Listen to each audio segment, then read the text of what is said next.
Return Fire. While it was developed by Silent Software for 3DO, I first played Return Fire on PlayStation. However, seeing as how I have both consoles, I'm gonna focus on 3DO. Normally, I'd talk about the plot here, but there's no plot to speak of, which is refreshing. I mean, did we need another thinly veiled caricature of a notorious dictator we've seen countless times before? No, with Return Fire, it has one objective: fun. When you break it down, the game's nothing more than capture the flag. You may be wondering, how can something this simple be so enjoyable? Well, strap in. Starting a game, you're given one map, which is a cakewalk. This is good, for it allows players to ease into the action while learning controls for each vehicle. Speaking of which, you're given 4: a chopper, an armored support vehicle, a tank, and a Humvee. Don't freak out just yet. There's 3 of each vehicle except the Humvee, which has 8. Hot damn. As expected, they have their own pros and cons. The tank is a well-rounded choice when durability, speed, and firepower are taken into account.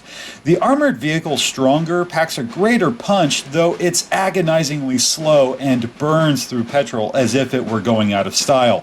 Yes, gas and munitions require replenishing. Thankfully, you can steal from the enemy as you invade their bases. Except for that damn chopper. You can only rearm and refuel at base, and, like the ASV, it just bleeds fuel. Still, it's essential for reconnaissance as these maps grow larger. You see, once you've beaten that first tier, it unlocks the next with several maps of its own. Beating one map will then unlock the following, and so on. I mean, just look at these maps. They're huge. Anyway, the enemy doesn't pose much of a threat in that they aren't gunning for your flag. They're trying to keep you from theirs, which is kind of a letdown. It would have made for a more tense game, though it still provides plenty of challenge for single-player campaigns. The enemy's got turrets, aerial assault craft, and even a submarine. I've never seen the sub outside of online videos since I don't fuck about in the water much, but it is there. So you gotta capture the flag and take it back to base, yes? Early on, that's an easy task. You gotta find one of these buildings, carve out a path, destroy said building, then send your Humvee out to retrieve it. Simple, right?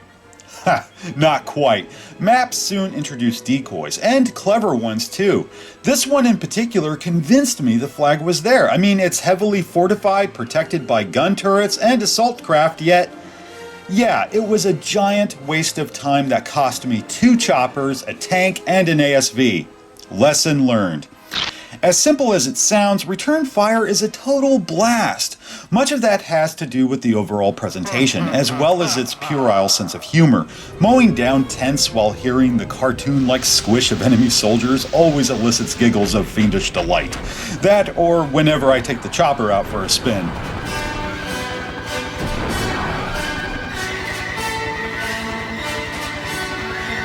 Yes, each vehicle has their very own piece of classical music to accompany them. It definitely adds to the fun factor and excites the cinephile within. I love the smell of napalm in the morning. Fucking awesome. I cannot deny the satisfaction felt whenever I'm presented with a parade. It's a tad surreal knowing these were real people celebrating the end of a righteous conflict. It's a sobering thought. Return Fire is a joy to play, though I do have a few minor complaints. While I find many players criticize the control for they are tank-like in nature, meaning up is always forward no matter where you're facing on screen, I'm a veteran of survival horror. Clearly, that isn't an issue for me. No, my grievance lies with the maps in that there's not much variety in regards to terrain. I mean, it's the same tropical landscape over and over again, and always under that blazing sun. A snow-laden battlefield or dense grassland would have been welcome. along with a night mission or two. Also, it does kind of blow that there's no option to have the enemy go for your flag. If you're wanting competition, then you'll need a second player. Finally, the frame rate can be problematic, especially when you're riding the chopper. It depends too on the angle and just how many objects fill the screen. It's not unbearable, though it sure is frustrating at times. Gripes aside, Return Fire is one of the best games for the platform in my opinion. With over 70 some odd maps to play through, there is plenty to keep you busy, especially if you have a friend. How about the PlayStation port? There's obvious differences, such as the 3DO controller being replaced with Sony's. In addition, the loading screen, here retreated to a scaling sprite of the chosen map. On 3DO, it's your soldier riding a lift down to the bunker. Another change is the bunker itself. You can actually see all of your vehicles except the Humvee. Can't squeeze 8 of those fuckers on a single conveyor belt now, can we? Then we have the victory clips. Today, I consider myself the luckiest man on the face of the earth. Alright, that's pretty cool. As for content, there are way more maps, like we're talking 18 tiers in total, not 9. I read that some maps were lifted from the 3DO expansion, Return Fire, Maps of Death. I don't have it, so I can't compare for myself. The audio's just as good as 3DO, but the major enhancement is frame rate. Mind you, I played this on a good, old-fashioned PlayStation. No emulation or modification. It's much smoother and more consistent. While it does dip on occasion, this is a vast improvement. Furthermore, resolution and color look sharper and brighter. I think it's safe to say PlayStation has the best version, though we have one more to look at. Sega Saturn. This port felt like a goddamn myth for some time. I've met consumers that swear they saw it on store shelves, but it was never released. According to Sega Retro, the port had been completed, though Hitachi claimed the game didn't run properly on their variant of the console, the High Saturn. While the developer awaited their own unit for testing, the publisher pulled the plug.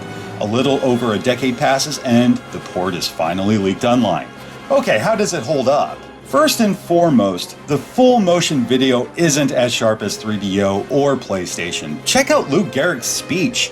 Great big pixels render this image a blurry mess. Upon seeing that video, you may think it a port of the PlayStation version, though it actually shares more in common with 3DO. Again, there's only 9 tiers, and the bunker doesn't show off your stockpile of choppers and tanks. Now this is where the shit hits the fan.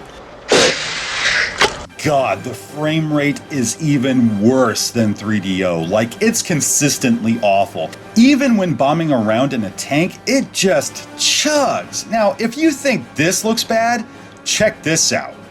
It's almost doom bad. Yeah, I don't want to play this anymore. One last thing I'll mention is that this port does have a glitch or two.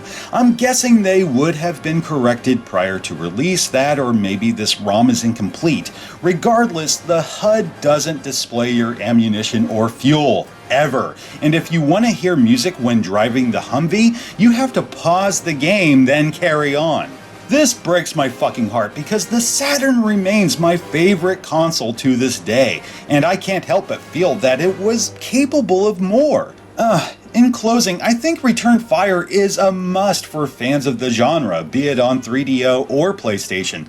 I just don't recommend wasting a CDR on the Saturn version unless you are a die-hard fan of the game and or platform.